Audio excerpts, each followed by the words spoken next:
Hey, it is Tuesday and I'm finally back with my painted model set of a Starship Bridge. It was a labor of love, I'm not going to lie. I am not going to lie. But here is the process of how I took a piece of printed plastic and painted it in such a way as to create this really awesome playing space. But before I get there, remember to hit that like button or the subscribe button. It really helps the channel, you have no idea. Anyway, let us start by watching the beginnings of this process. The model came printed in white and black plastic, and I needed to decide on a color scheme. Now, I decided the best way to go about it would be to go with a grey and blue scheme, which would be clean, crisp, but also fairly neutral in terms of era. And so I began the process.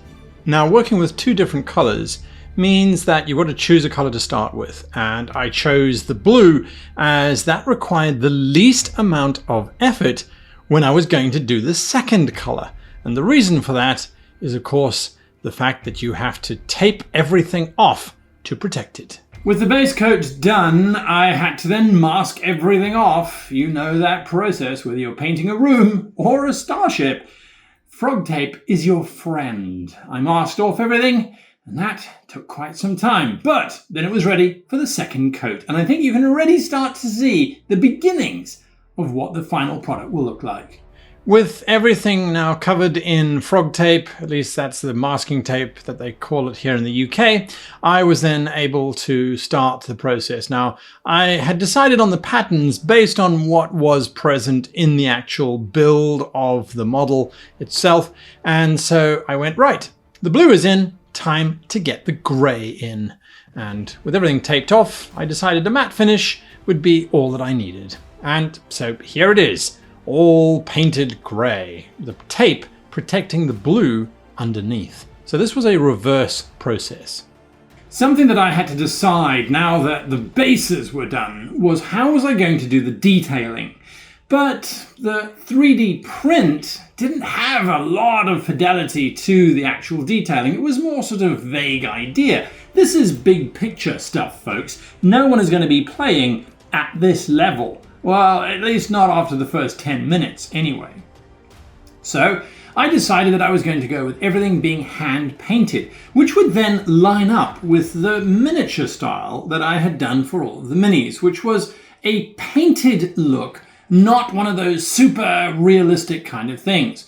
This was done for two reasons. One, I'm not that good an artist, but two, it's because, and this is my genuine opinion, this is not a demonstration of my skill as an artist. This is something to help spark the imagination in myself and my players. And so the effort should be in, does it excite my imagination and does it make me feel like I'm wandering around an actual bridge? And so I got to painting and painting and painting and painting and painting. I put in all the little details and then I realized the LCAR panels needed to be done. Oh my goodness, that was an interesting choice. So instead of using a paintbrush, I used a square-shaped piece of plastic to try and do the best I could at the level of detail that I was comfortable with. The end result looks okay from a distance, if you squint your eyes, in full shadow, maybe at midnight without the lights on. No, I'm joking. It does exactly what I wanted it to do. When you look at the set, you go, yeah, that is the set of a Starship Bridge. The age of that bridge is, who knows, 2360s, 70s, 80s, doesn't matter. I can now see that when I'm moving these figures around, it's like, right, this is tactical, this is the command area, this is helms and operations, or whatever it might be for your starship, and I am inspired. Look at this battle, for example. So as the players are moving around, it's easier for me as the GM to be able to say, aha, well, you are over here, so let's move over here. So that gives you the trait partial cover. So the difficulty to hit you with a ranged weapon is now increased by 1. Whereas a character that's over there, the difficulty is decreased because it's a wide open space. I can also use the grid, which I'm not a huge fan of, but which is present on the actual battle map itself, well, I can use that to say, well, this is close, this is medium, this is long range, and so on. But most importantly of all, I think, when I look at this final model, all I want to do is sit in that captain's chair and say, engage, and go and explore the universe. That's really what I wanted to do, and that's exactly what it did. Would I do anything differently? In retrospect, no, probably not. I don't think I would. Perhaps change the colour scheme. Perhaps not. I don't know. It's up to you. What are your thoughts on using physical sets and props in your games? Do you think it makes it better? Do you think it detracts from it? It's too fiddly. It's too much like a war game. I think that's up to you and your players to decide exactly how much of a critical component it is. But I know certainly for me, I will be using this for many years to come to inspire me and to motivate me to make more use of the space.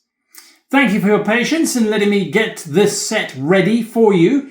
My next video is going to be what games I was running at UK Games Expo 2026 in Birmingham, where I was doing a special 3-day Star Trek event.